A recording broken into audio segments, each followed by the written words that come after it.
Hey, my friends, it is time for another installment of Samantha Spinner and the Super Secret Plans. When we last left Samantha and Nipper, they were rummaging around the Temple of Horus in Edfu, Egypt. Nipper kept trying to steal all the fancy stuff. There was some kind of water that swished him into the big pit in the middle, and Samantha got him out with help from the umbrella. And then they were trying to leave there and found the four symbols: the wind, the earth, the fire, the day and night, and the other symbols on the wall. And Nipper realized that he was supposed to not miss opening day. Uncle Paul told him so. So he pushed on day, and the thing opened up. Here's the picture of the four little symbols. The thing opened up, and there was a letter in there to Samantha from Uncle Paul. It says, "Dear Samantha, when I found out about the umbrella, it was the beginning of an adventure and a whole lot of trouble. Those ninjas were using it to steal from everyone everywhere, so I knew I had to take it away from them. I waited until it was the monkey's turn to carry it around the plans. Then I tricked him into competing against me in a hula hoop contest. I let the monkey win so I could swipe the umbrella while his arms were in the air and he was still twirling. Without the plans, the rain were stuck in France and they got double mad and triple smelly. I started returning stuff that the ninjas stole, and I looked forward to a long life as an explorer. I spent my time traveling and trading and brought back some crazy things, but mostly I collected stories for you. Then something went wrong. Somehow the rain figured out where to find me, and when a bunch of them showed up in Seattle, I knew the best way to protect you was to go missing. So I put on a pair of rubber boots and wore an inflatable raccoon just to make sure the ninjas would see me. I headed out of town hoping I'd lure them after me and keep our family safe. I left that check for Buffy to keep all the money out of evil hands. I knew she would go on a great grand shopping spree and spread the money in so many places it could never be recovered. I gave the umbrella to you, Samantha, because I knew you'd discover the secret of the plans. Those ninjas, just like a lot of people, don't understand that the world has always been full of special secrets and amazing adventures. Maybe you're the one who was meant to have the plans all along.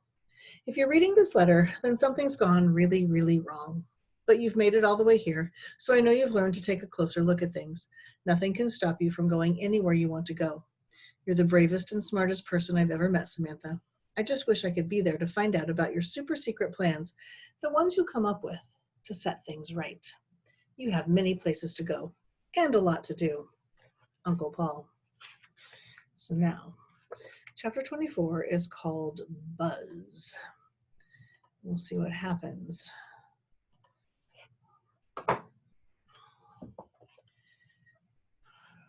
Next.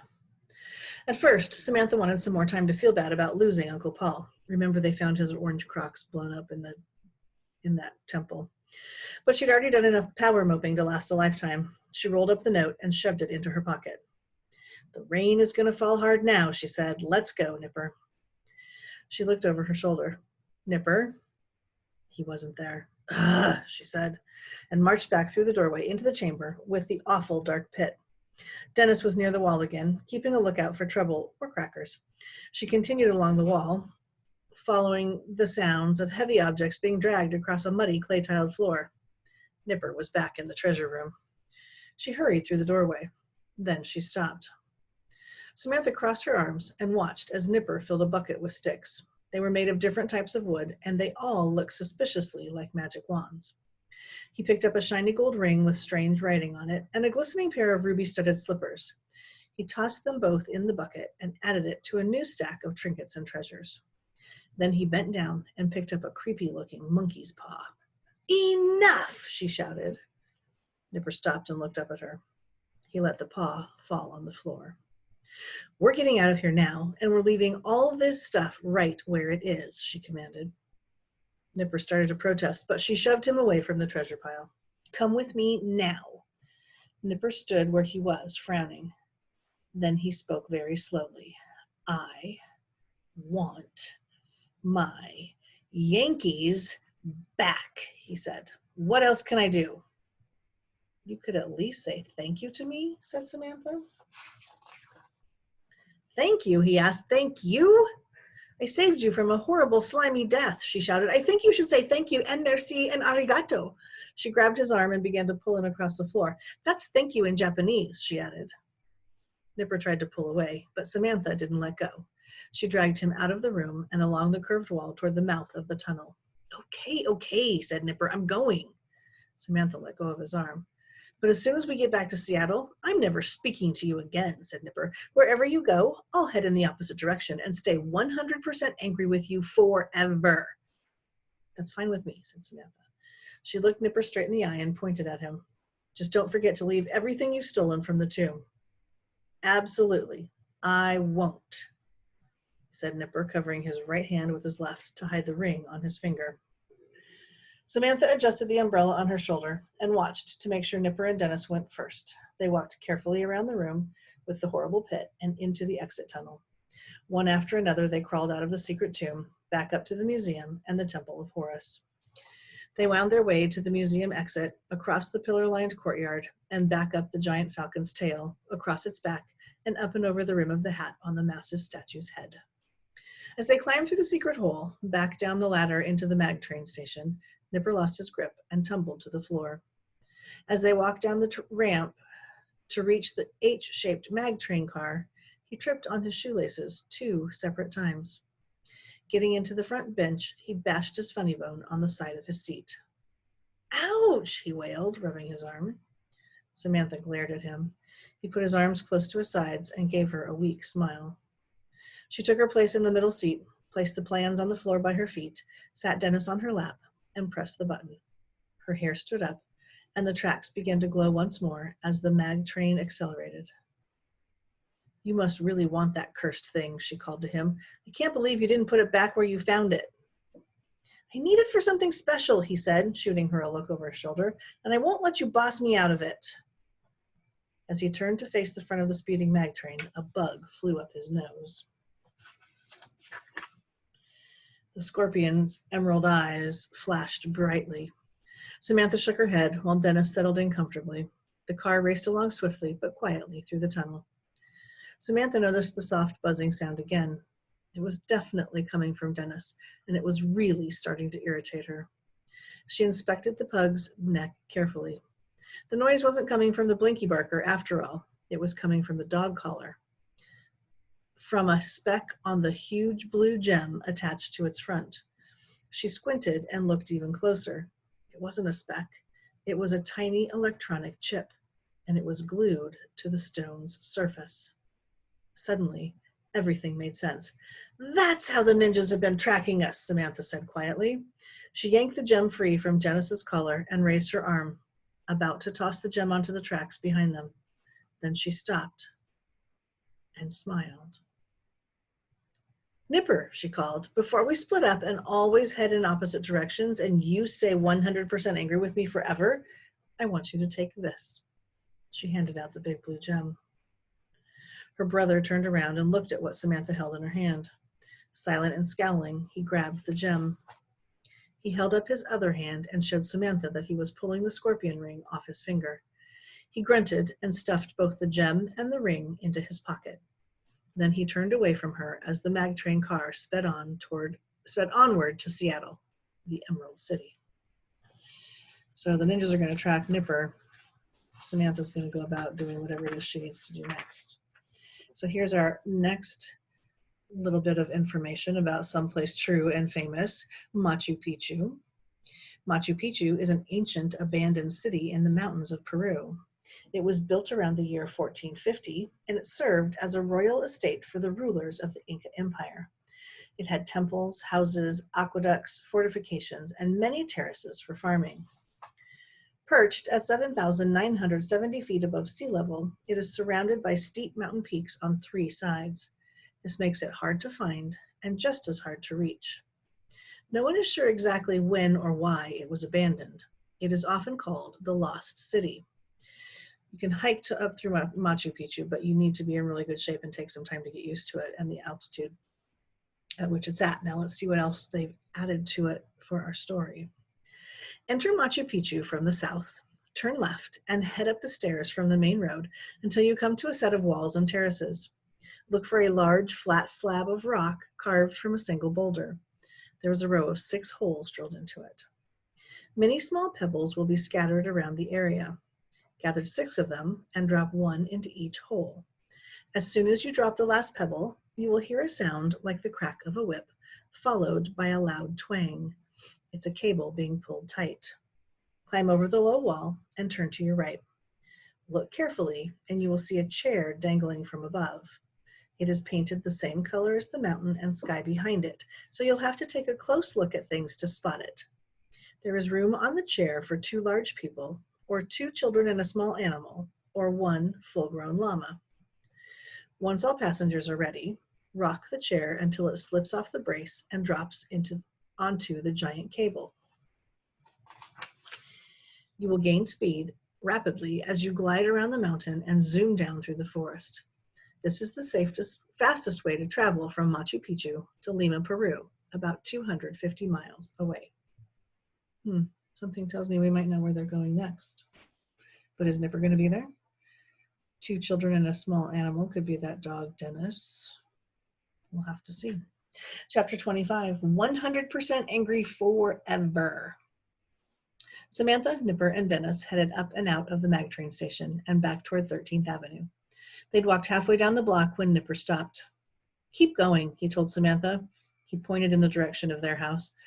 "Don't come back for me. I'm 100% angry with you forever." He stood there waiting for Samantha and Dennis to walk away. Samantha didn't say anything.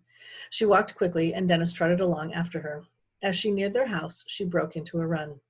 She dashed down the driveway and through the side door to the kitchen. She headed straight through the living room. She passed her parents, sitting next to each other on the couch. Together, they were holding a big hardcover book with the word chinchillas on the cover. "Back so soon?" asked her mother. "I thought you went to a triple feature movie party." "The sun is still very bright outside," said her father. "The angle of incidence of the light rays is—" "Sorry," Samantha, cutting him off.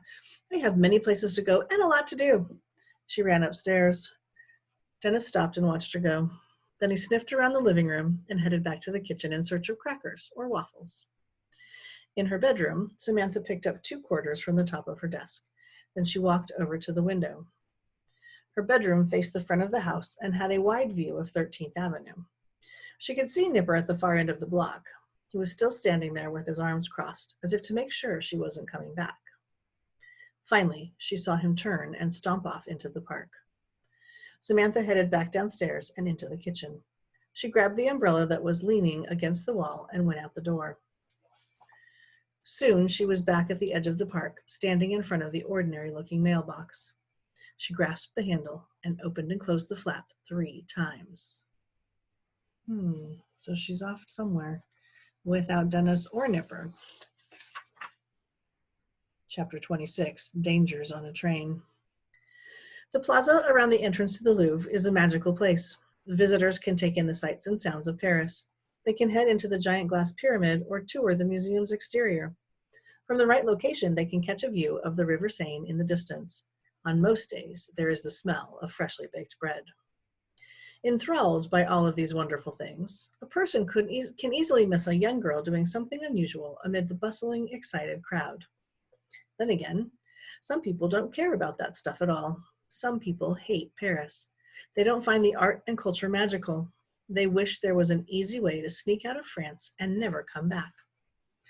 Those are exactly the kind of people who'd notice an 11-year-old girl standing in the center of the plaza on a sunny day, opening and closing a red umbrella. Samantha didn't see anyone approaching, but when she sniffed the air, she took in the smell of French bread and rancid garlic, gasoline, and 400 pounds of used kitty litter. She closed the umbrella once more and stomped on the ground 4 times, lifting her knee high in the air before each stomp. She wanted to make sure that anyone watching would see exactly what she did. The tile beneath her dropped, lowering her into the station below. Samantha walked along the ramp to the tracks without looking back and sat down in the center seat of the mag train car. Then she waited. As soon as she caught a whiff of rotten eggs and window cleaner, she tapped the red oval button to start the motor. The tracks beneath the train began to glow, and the car started moving. Two black shredded ninjas leaped onto the bench in front of Samantha just as the car pulled away from the station. I thought she was making them go to Nipper, not her. She looked over her shoulder. Two more ninjas had taken the seats behind her. She recognized the smelly breadcrumb-covered man she had met on her first trip to Paris. Stupid girl, she said. You showed us how to find the train. Now we're back in business. The dried pieces of gum that stuck to his face wiggled as he talked. Samantha pretended not to hear him and turned forward again. She stayed seated, watching the yellow readout lights. 4 miles per hour, 5 miles per hour, 12 miles per hour. You must think we're pretty clever, he said from behind her. Well, we have our little tricks too. 90 miles per hour, 220 miles per hour. We're the ones who put the transmitter on the Hope Diamond, he said. After we found out your weird uncle was in Seattle, it was easy to follow the signal to him. 518 miles per hour. And it was child's play to switch his flip-flops for a pair of exploding orange sandals. 2,503 miles per hour. 15,130 miles per hour. Pajama Paul, he chuckled. It was more like Kablamma Paul. The other three ninjas joined in laughing with him. They all kept laughing, bathed in the glow from the tracks under the car. Samantha sat silently. They were about 6 minutes into the ride. The mag train coasted onward. We're going to give you one last chance, said the voice behind her. Give us your umbrella now, and nobody else gets hurt. Except for that little brother of yours, he added. He's so annoying. I'm going to find him and chop him up no matter what. Samantha stood and turned around. The ninjas were standing with their swords drawn. Samantha drew her umbrella. What are you doing? Asked the crumb gun man. This umbrella, she said. It's going to let you have it. She raised her right arm and pointed the umbrella right at him. Oh, no, you don't, the ninja shouted. He leaned backward, beyond the reach of the umbrella, and sheathed his sword. The other ninja stood still, waiting to see what he would do next. Crumb Gum put his right hand into a pocket in his black robe. He drew it out slowly and raised it high over his head. He held 3 silver shuriken, fanned out like playing cards. As he whipped his hand forward, Samantha pressed the button at the base of the umbrella handle, and the bright red octagon sprang open. 1 throwing star bounced off a spoke. The other 2 stars tore through the fabric and sailed past Samantha's head. Ouch! A voice behind her shouted. Watch where you fling those things. Samantha closed the umbrella. She saw the 2 ninjas in the rear seat smile at something over her shoulder. She waited until she could smell wet paint and pickle juice. Then she spun around and swung the umbrella like a right-handed power hitter for the New York Yankees. Wham! She struck a ninja on the side of his head. Then she turned and swung the umbrella like a left-handed power hitter for the New York Yankees. Wham! She connected with the other ninja in the front of the car. Samantha bobbed and weaved. She dodged samurai swords and swatted at stink bandits. Each time she struck a smelly arm or face with the umbrella, she could hear fabric tearing. Several small screws that held the spokes together popped out. She whacked Crumb Gum twice on the bridge of his nose. The second time, the tip of the umbrella snapped off. It stuck to one of the pieces of gum on the ninja's face. Unable to see, he shook his head back and forth violently. Then he pulled the tip free and tossed it angrily over his shoulder. Samantha lost track of the time, but she knew the mag train was getting close to Seattle. She felt the car beginning to slow. A grimy ninja hand reached over Samantha and grabbed the top of the umbrella. Gotcha! The ninja blurted and began to pull. At the same time, Crumb Gum swung at her again. She heard a snap as his sword sliced clear through the umbrella above the handle. The ninja holding the umbrella lost his grip. Everyone froze and watched the tattered remains of the umbrella spiral over his head and onto the tracks in front of the car. There was a loud crunch as the mag train rolled over fabric and metal rods. The ninjas stared at Samantha as they cruised onward. There was nothing left of the umbrella but the long black plastic handle in her hands. The car pulled into the station. Samantha looked at the handle. She flung it at Crumb Gum. He ducked and it sailed over his head. Samantha leaped from the car onto the platform. Without looking back, she raced to the main chamber. She stopped and waited. She listened to the ninjas climb out of the mag train. "There she is!" shouted Chromegum. Samantha bolted up the stairs and into daylight. She dashed toward her house. When she was halfway down 13th Avenue, she stopped again and looked behind her. The 4 ninjas emerged from the chamber beneath the raised mailbox. One of them pointed at her. Another pointed in the opposite direction. Samantha looked to see what he was pointing at. The remaining 20 members of the Royal Academy of International Ninjas were marching into Volunteer Park. So she got the ones that were from Paris to come back to Seattle with her, and they're joining the ones who are after Nipper in the park. I think we need one more chapter to figure out what's going on here. Chapter 27, Thank You for Not Joking. Nipper was furious at Samantha for making him leave all that treasure behind in the tomb. He couldn't buy his Yankees or any other baseball team, and he was really, really mad for a while.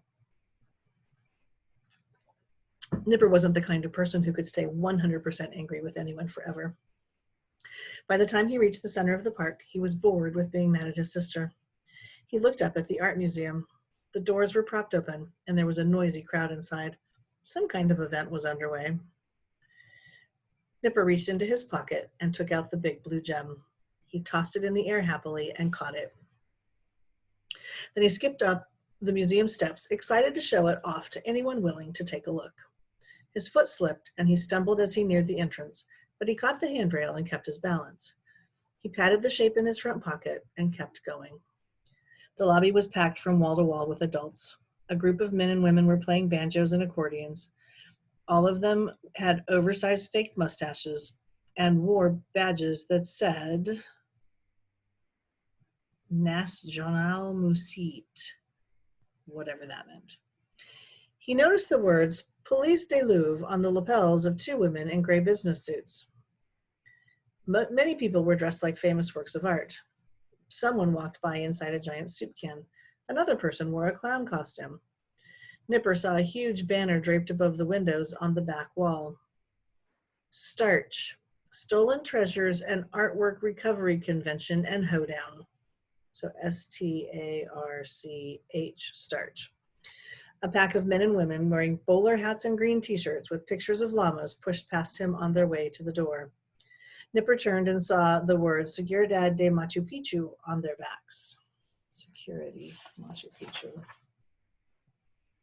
Then he spotted a trio of men in togas standing around a huge punch bowl. They were handing out drinks and frosted cookies shaped like statues. As he headed to the snacks, Nipper passed a man and a woman talking.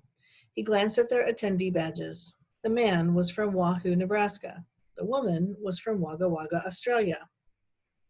If there were cows in here, this would be a museum, said the man. Don't arrest that painting. It's been framed, said the woman. Nipper scratched his head and thought about the jokes. He remembered seeing the 2 names on the arches in the mag train station.